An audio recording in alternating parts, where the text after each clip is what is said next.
नमस्कार साथियों। आज और अक्सर देखा गया है कि आपकी कुंडली के अंदर बहुत अच्छे ग्रहों का योग होने के बावजूद भी आप अक्सर परेशान रहते हैं। चाहे बच्चों के विवाह का मामला हो, चाहे आपके ऋण की स्थिति हो, या किसी प्रोफेशनल रूप से आप कोई व्यवसाय करना चाहते हैं, या कोई ऑफिस की आपको दिक्कत है, कि कई प्रकार की दिक्कतें आपके परिवार में जो हैं उनसे आप जूझ रहे हैं और आपको समझ में नहीं आता।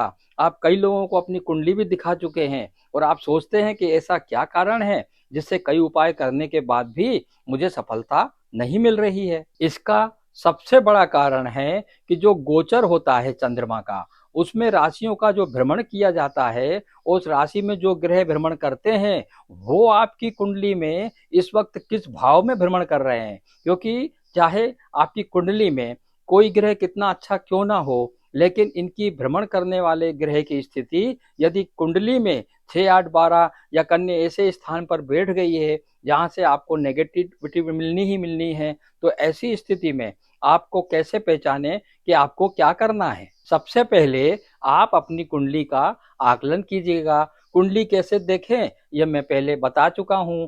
यदि आपने नहीं देखा है तो उसे एक बार पुनः देख लें, तथा मेरे चैनल को भी, आदर्श भाग्य एस्ट्रोलॉजी को, अधिक से अधिक सब्सक्राइब कर लें ताकि ऐसे वीडियो आप हमेशा देखते रहें। अब आप देखेंगे कि यदि आपके लग्न भाव में कौन सा अंक लिखा है, क्योंकि मैंने बताया है कि जो भी अंक लिखा होता है वो उस राशि का घोतक होता है, यानी उस राशि का एक वो संकेत होता है कि आपके इस भाव में ये राशि है।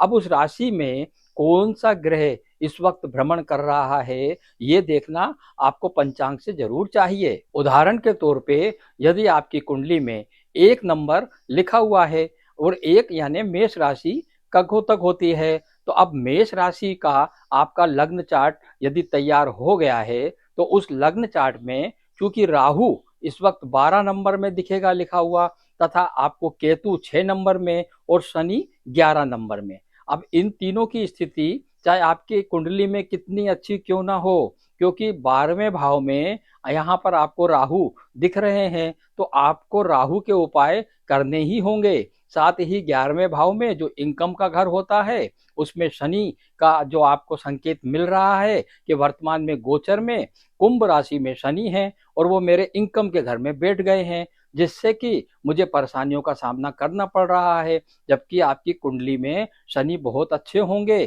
तब भी आपको वो जिस भाव में जिस राशि में बैठे हैं उसमें हानि पहुंचाने के लिए आपको उसके उपाय करना ही होंगे। क्योंकि शनि, राहु, केतु और मंगल ये क्रूर ग्रह और सूर्य होते हैं। इनका प्रभाव आपकी कुंडली पर निरंतर पड़ता रहता है। आप सोचते हैं कि मेरे शनि तो शुभग्रह ही हैं और मुझे किसी प्रकार की चिंता नहीं है, कुंडली में अच्छे भाव में वो बैठे हुए हैं, मुझे दशा भी उसकी नहीं चल रही है, किसी प्रकार का योग भी नहीं है कि मैं शनि ग्रह को देखूं, और आप इनकम से लगातार आपको हानि हो रही है। तो ऐसे में आपको देखना होगा कि आपके चार्ट में वर्तमान के गोचर के अंदर शनि की स्थिति कहाँ है, राहु की स्थिति कहाँ है, केतु की स्थिति कहाँ है। उसके बाद ही यदि वो आपको दिखता है कि वो हानि पहुंचा रहे हैं, ऐसे ही भावों से आपको हानि हो रही है, तो उस राशि का यानी कुंभ राशि 11 नंबर से संबंधित है। तो शनि की 7.5 आप पर हो या ना हो, आपकी ढैया चल रही हो या नहीं चल रही हो, लेकिन उसके बावजूद भी आपको इनकम के क्षेत्र में सफलता प्राप्त करने के लिए